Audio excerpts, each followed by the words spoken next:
Look at this silver coin from the ancient Satavahana dynasty. If you look closely at the markings etched into the metal, you can see intersecting lines of riggings and two distinct ship masts. This tells us they mastered deep water sailing 1,800 years ago. But building a ship is one thing. How does an ancient civilization build and manage a trade network capable of crossing entire oceans? Tracing the origins of this tiny metal piece reveals the inner workings of a massive, highly organized economic engine that powered South India. To understand how they did this, we have to start inland, on the vast elevated lands of the Deccan Plateau. Here, the Satavahana rulers acted as the master organizers of the region. They built a unique social structure.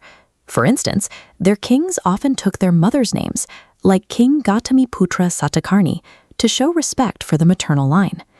They also wanted their administration to be easily understood by the people who lived there. So instead of a formal court language, they used Prakrit, the everyday language of the common people, to run their economy. With a common language in place, they started physically carving out a trade network. They built vast roads and carved secure resting places and toll booths directly into the stone walls of the Nanakat caves. International trade is impossible without internal travel. The Satavahanas provided the essential domestic roads and safety checkpoints that made future wealth possible. Once those roads were built, merchants needed something valuable to carry on them. In the ancient world, all wealth began with one basic resource: food. Further south, the Chola dynasty focused their efforts on river systems. Their ruler, King Karikala, took on a massive infrastructure project called the Kalanai Dam. This photograph shows the Kalanai Dam today. Notice how the arches allow water to flow through. Instead of blocking the river entirely, the engineers designed a wide, low wall that gently diverts the water outward across the surrounding land. This diagram illustrates what diverted water does.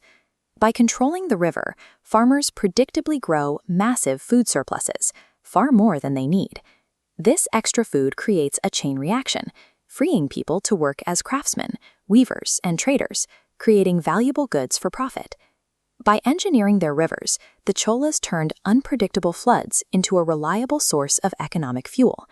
They created the vital inventory necessary to start trading on an international scale. With storehouses full of goods, wealth began moving outward, away from the inland farms and down toward the coastal borders controlled by three major southern powers: the Cheras, the Cholas, and the Pandyas. They funneled these goods into bustling cosmopolitan port cities like Muziris. This city acted as the main gateway, a marketplace where local Indian suppliers met foreign buyers. This map shows the routes leaving those ports. The Cheras exported black pepper, and the Pandyas shipped pearls to the Roman Empire and Southeast Asia. In return, a massive influx of Roman gold coins and foreign luxury items funneled back into South Indian ports. Carrying that wealth required serious maritime engineering. Massive wooden fleets with heavy sails navigated thousands of miles of open ocean to complete this global exchange.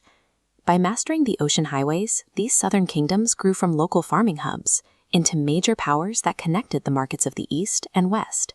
So, what does a society actually do when its basic needs are fully funded by immense wealth? In southern India, it produced the Sangam Age. The economic engine gave people the time and resources to write, debate, and create, resulting in an explosion of shared poetry, literature, and art. We can see the evidence of that era in these ancient palm leaf manuscripts. They record an epic poem known as the Silapatikadam, the story of a woman named Kannagi and her precious anklet. The script etched into these leaves paints a vivid picture of the world they lived in. It describes bustling port cities, wealthy merchant classes, and complex systems of royal justice.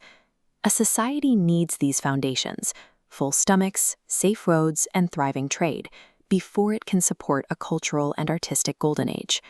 Which brings us back to that silver Satavahana coin. We now have the context for why it was made, and what the ship on its surface actually represents. It is the final stamp on a much larger blueprint. The people of ancient India mastered their geography with hydraulic engineering, protected their lands with strategic rule, and physically fueled their empire through farmers and merchants.